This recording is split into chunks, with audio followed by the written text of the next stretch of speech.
Hey, everybody. This is your daily dose of all things royal.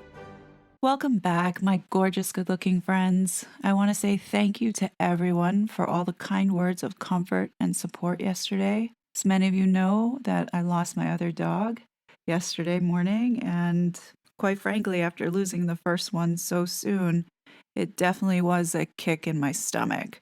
I am so grateful to have had the unconditional love and emotional support for nearly 14 years, but gosh, let me tell you, the deafening silence and being left alone with my thoughts, it's definitely not easy.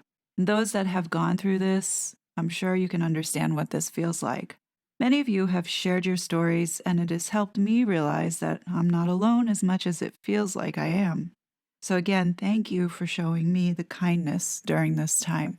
I don't want to get too emotional the more I talk about it, so I'm going to switch topics now. I need to keep my mind busy. So today I want to talk about the status of Harry's visa. Many of you are aware that the Department of Homeland Security had a court order to give a response back to Heritage by June 13th. And at the 11th hour on June 13th, that is exactly what DHS did. So here's what the letter says. Dear Mr. Howell, this is the final response to your Freedom of Information Act request to the Department of Homeland Security Privacy Office dated March 8, 2023, and received on the same day.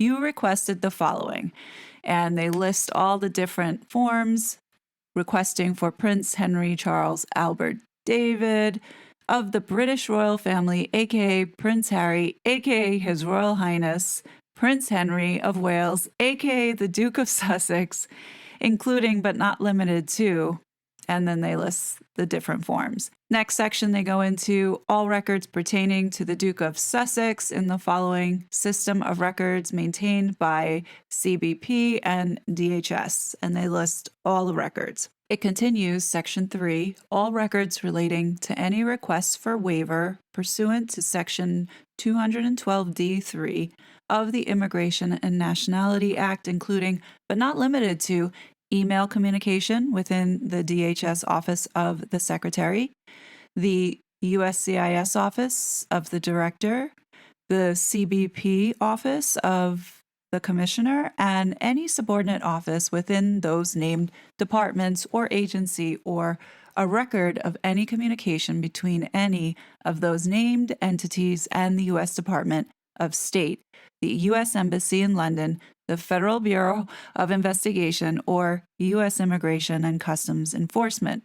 As Sections 1 and 2 of your request do not fall under the PRIV's purview by letter dated April 6, 2023, we informed you that we referred your requests to the FOIA officers for U.S. Citizenship and Immigration Services and Office of Biometric Identity Management for processing under the FOIA and direct response to you. Additionally, by letter dated April 24th, 2023, we informed you that we also referred your request to U.S. Customs and Border Protection for processing and direct response to you. As it relates to Section 3 of your request, we can neither confirm nor deny the existence of any records relating to your request under Section 3 pursuant to FOIA exemptions B6 and B7C. Exemption B6 exempts from disclosure, personnel, or medical files and similar files, the release of which would cause a clearly unwarranted invasion of personal privacy. The privacy interests of the individual in the records you have requested outweigh any minimal public interest in disclosure of the information.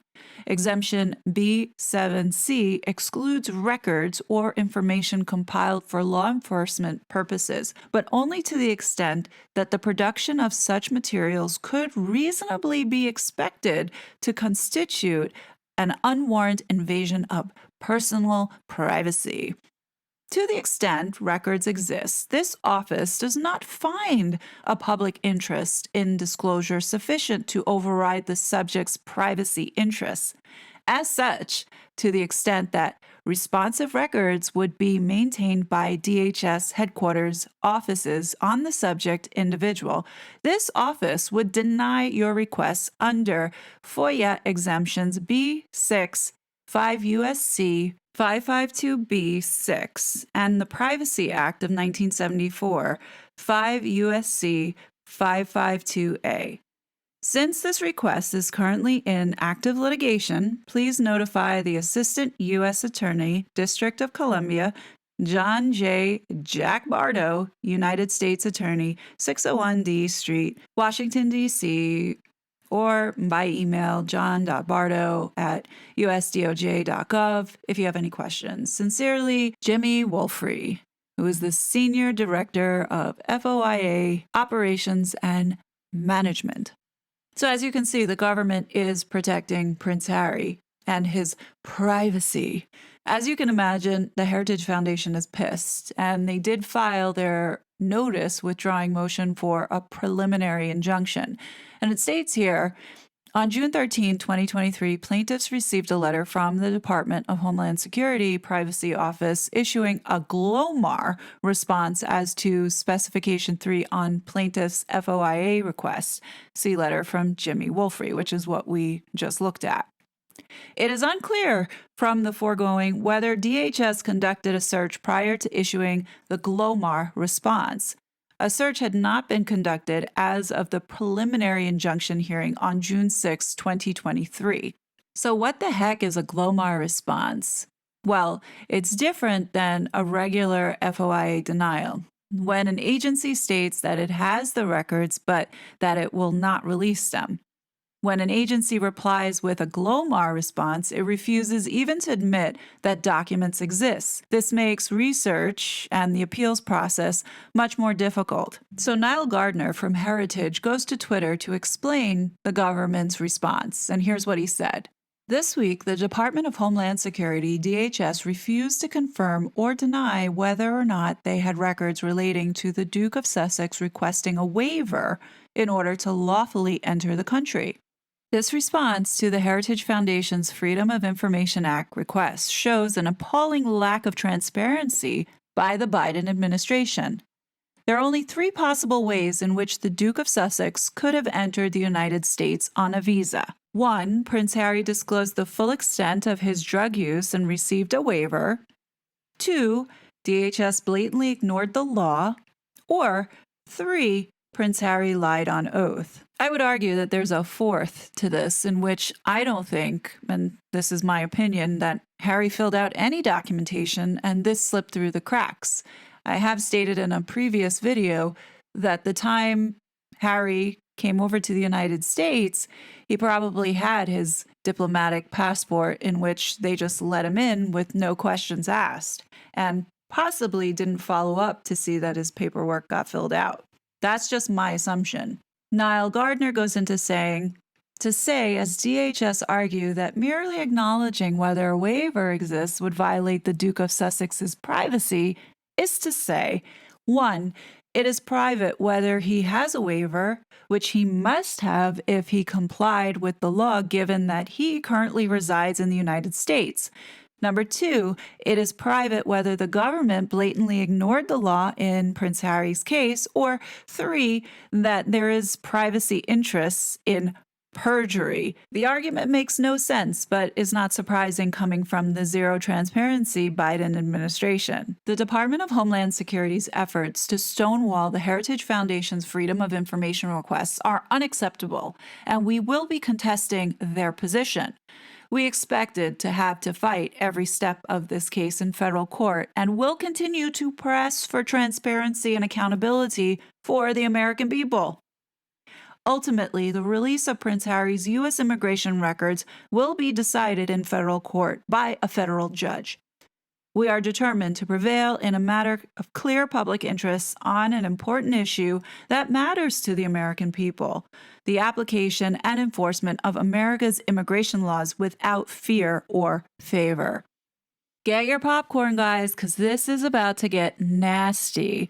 And if the government knew what was best for them, they would not take the bullet for this idiot prince, because now this is going to open up a big can of worms into DHS's practices. And if Harry didn't fill out any paperwork, it's going to come out. I personally think that the government is covering up and protecting themselves because they didn't follow the process, or Prince Harry lied and it was overlooked. That's just my opinion. What I can see happening is that if we find out that Prince Harry is here illegally, this is going to now open up for scrutiny on everything else. Like, how did he get a job with Better Up? How did he open up this foundation? If he's working, where is the money going? So now there is reason for the IRS to now come in and do some serious investigation into the shady and dodgy dealings of Meghan and Harry.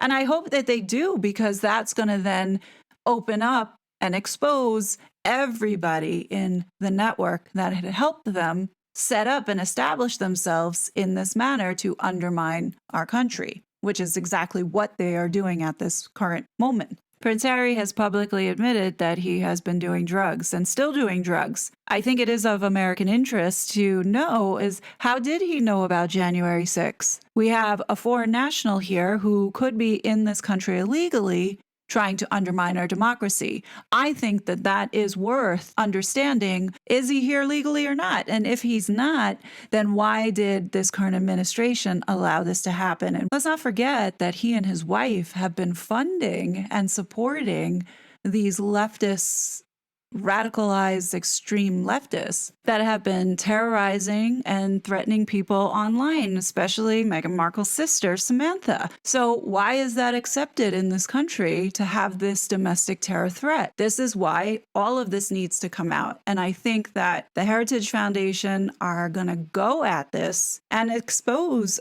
I'm hoping, all that we have been talking about. This too is going to backfire on the US government for pushing back when they should have just given the appropriate information. They didn't have to disclose everything about Prince Harry and still maintain his privacy. But this leads me to believe, and probably others, that they are covering up and hiding something for this guy.